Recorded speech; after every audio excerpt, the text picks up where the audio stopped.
smile. And after all, it is a great world after all. Smile, darn ya, smile. And in a while, maybe then Lady Luck gives you a call. And maybe David Zaslav will make a call at the end of this weekend, hopefully. Probably not. Welcome back to StillerBros the movies.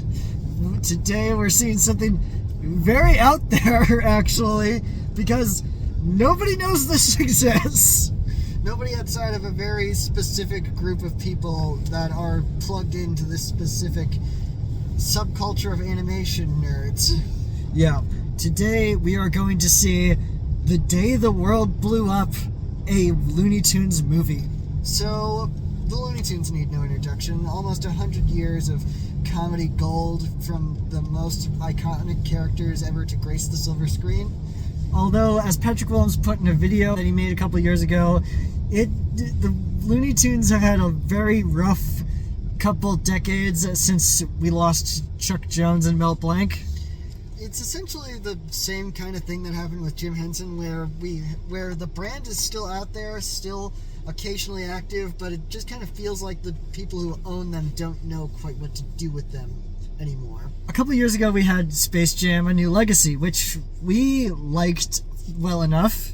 It's not enough to call it a good movie because there's a lot of issues with it, but it still at least was something being done with the Looney Tunes brand for the first time in a long time. And then about a year and a half ago, we got the news that Coyote vs. Acme, a movie that we've heard amazing things about, that was coming from producer James Gunn, and was gonna star Will Forte and John Cena, and was essentially a spiritual successor to Looney Tunes Back in Action, was gonna get shelved and completely obliterated and removed from any memory. And the internet was like, oh, no, we can't have that now, can we? And so, #release Coyote vs. Acme ended up becoming a trending topic on Twitter for quite a while. And it still is a big movement. About 2 days ago, as of recording this, there was a guy standing outside the Warner Brothers studios in a Wile E. Coyote costume holding up a sign just said, "Release me." Now, granted, is the movement actually big enough to warrant releasing the movie? I'd like to hope so. It's been quiet for a while, mostly because there hasn't been any news one way or the other, and a lot of people, and I'm sure there are some people in the movement who have just kind of resigned themselves to the fact that maybe it's finally over and they actually did clear it off the hard drives. But then again, that same kind of attitude happened with the rehired James Gunn movement, and look where we are now. So, yeah, maybe there's hope that Coyote vs. Acme will finally be released one day. But for right now, we're talking about a movie that David Zaslav took one look at and was like, oh, wow, this is amazing. Throw it out. Yeah. And then it was actually saved. Yes. And did we really need that big of an excuse to talk about how much we think David Zaslav sucks? Yes. Yeah, very much. He sucks a lot. But regardless of David Zaslav's work, thankfully, Ketchup Entertainment stepped in and saved this movie. So, the actual movie, The Day the Earth Blew Up, a Looney Tunes movie, has very little in the way of telling people what it's actually about, except for the fact that it's a movie starring Daffy Duck and Porky Pig revolving around some kind of alien invasion. It also revolves around them working at a bubblegum factory, I guess.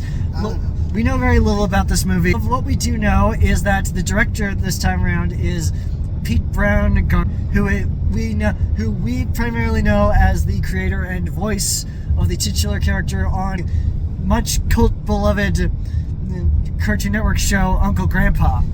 And he was also the creator and executive producer of the line of Looney Tunes shorts that came out in 2020. Yes, so basically, this is one of those things where it's like we've got the creator of a TV show making the movie version of the TV show. Yeah, he basically while he was developing the Looney Tunes, doing some shorts, they asked, "Do you have any ideas for a movie that we could do for this?" And it's kind of weird that they asked that, considering the fact that the Looney Tunes have never had a long-form fully animated theatrical film before. No, they've had package features, which was basically just shorts with a little interstitial stuff stuck in, which was always a little jarring when they cut to the interstitial stuff and Bugs and all the other characters sounded different because Mel Blanc aged about 30 years between the recording of the initial shorts and the interstitial stuff. And you had like Space Jam or direct-to-video movies, but there's never been a theatrical feature-length film starring the Looney Tunes characters with no live-action elements released to theaters until now. Yeah. So this is kind of a big deal for a myriad of reasons, because it is a first-time thing for a lot. Like, there's never been a Looney Tunes movie like this. Like, we grew up watching the Bugs Bunny and Roadrunner movie and a bunch of those other package features and like 1001 Rabbit Tales and stuff like that. But we never really thought about it when we were kids about they were just package features. We always just saw them as movies. And of course, over the years, the Looney Tunes have been rebooted and changed and brought through a lot of stuff to eventually get to the point where it's like, how about we just do more Looney Tunes shorts? Yeah. And now we've got a movie. Yeah, and we have not a lot, and we don't have really a big celebrity cast. It would have been so easy for them to just be like, okay, Eric Bauza as a Daffy and Porky, and then like Jenna Ortega as Petunia Pig. But nope. It's Eric Bauza, the current voice of like half the Looney Tunes cast. Most of them. This is his first time playing Porky, actually.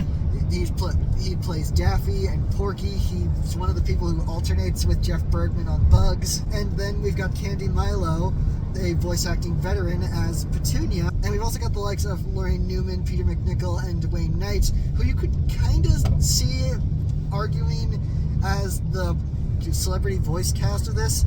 But there's the fact that, well, first of all, those three are mostly known as character actors, and also those three are mainstays in the voice acting world. Yeah, Wayne Knight especially having been in a couple shows we've seen growing up, but also it's weird because he was in the first Space Jam. But it's still interesting that they're releasing this movie with no A-list stars attached. It would have been so easy to just decide we're going to throw an A-list cast members somewhere in here, but no, this is just going to be basically, we've got the characters, let's just have the characters be the headliners. I mean, part of that is probably just because at one point they were just going to dump the Sound Max, and then they just were like, no, let's just dump it completely. But once again, luckily, a distributor did manage to pick it up and has managed to give it a theatrical release. Sadly, however, the marketing for this has been very scarce. It exists. There's a trailer. I've been trolling social media a couple times and seen the occasional little blip of an advertisement of, hey, go see this. That's not just a fan who caught an earlier screening at a film festival or something. Yeah, but there's really very little to it, and it's going to be interesting to see because we know almost nothing about this, and we're going in really, really, really blind. I think I only saw the trailer once. That might be more than I have. I don't know. Yeah, so we're interested to see what's going on. We know nothing about this. I don't know what to expect. If we come back and we're blown away, I'm gonna be very, very shocked. But also, it's a Looney Tunes movie, so we have a decent idea of what to expect. A lot of random, wacky, off-the-wall comedy. These are characters we already know the dynamic of, so it's not like we're going in completely blind to a movie that we just kind of found at an art house cinema somewhere. Yeah, and especially because the director has a pretty high-profile gig coming up after this where he's going to be directing the Aardman Pokemon movie. So, yeah, we don't know what to make of this right now, but hopefully, it will be, a really good Looney Tunes cartoon. Yeah. So, yeah, I guess that's it. All right. See you after the jump.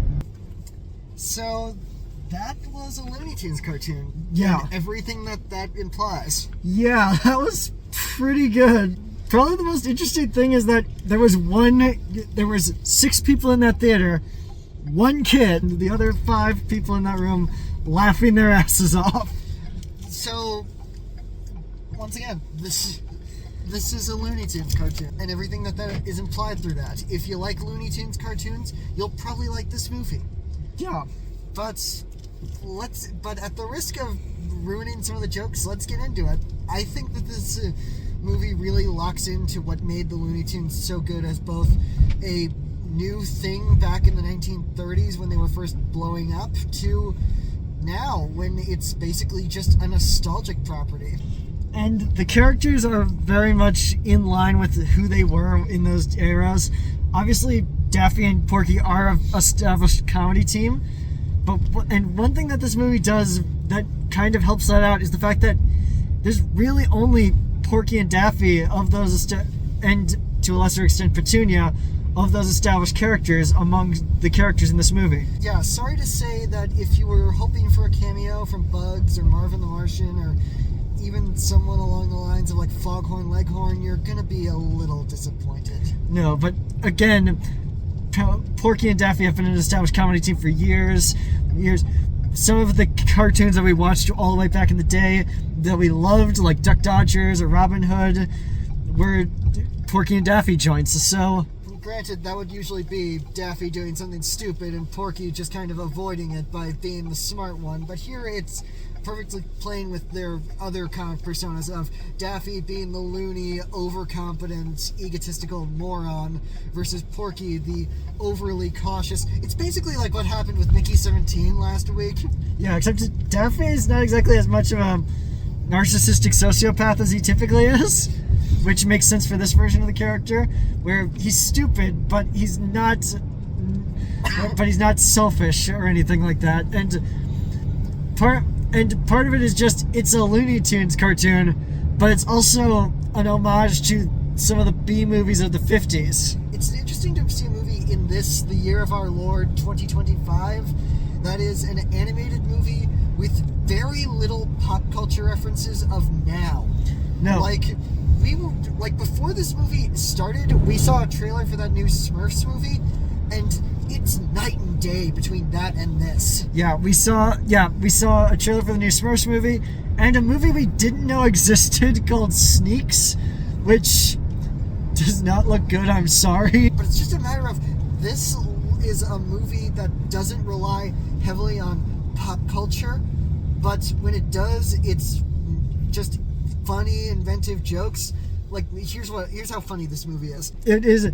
We get a dumb TikTok, YouTube influencer joke, and everybody in the theater was laughing. Somehow they found a way to make a stale joke like that funny. And it's just kind of a bouncing off the wall. We made this because somebody just kind of let us make it. Yeah, and it's so insanely anarchic, but also very smartly written.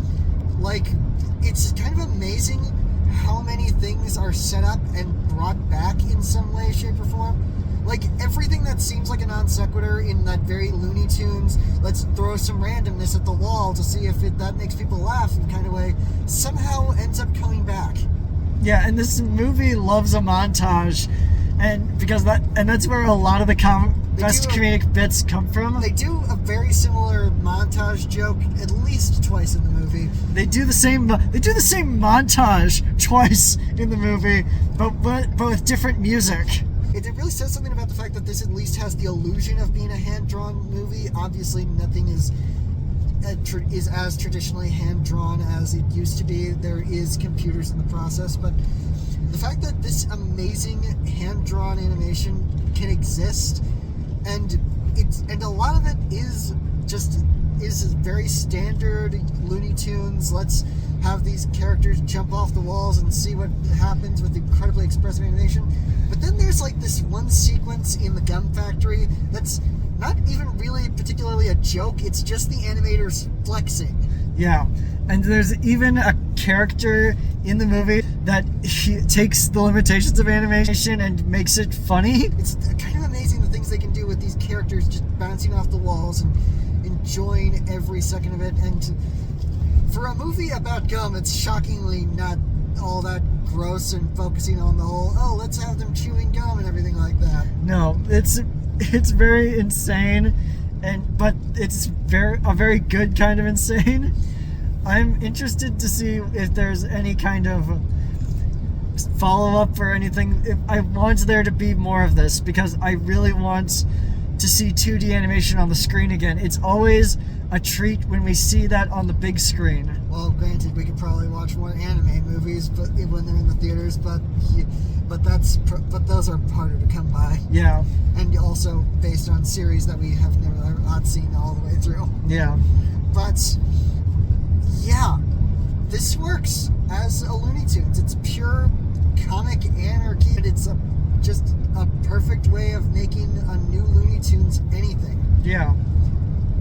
And I don't know what else to say. Even the little imperfections almost feel like they are purposely put in there as part of the joke. That's kind of a thing with Looney Tunes, where if something's like a clunker or something, it's a Looney Tunes clunker, so they're doing it in a way that kind of works for what they're going for. Like, this is a movie that actually has the Looney Tunes characters have character arcs.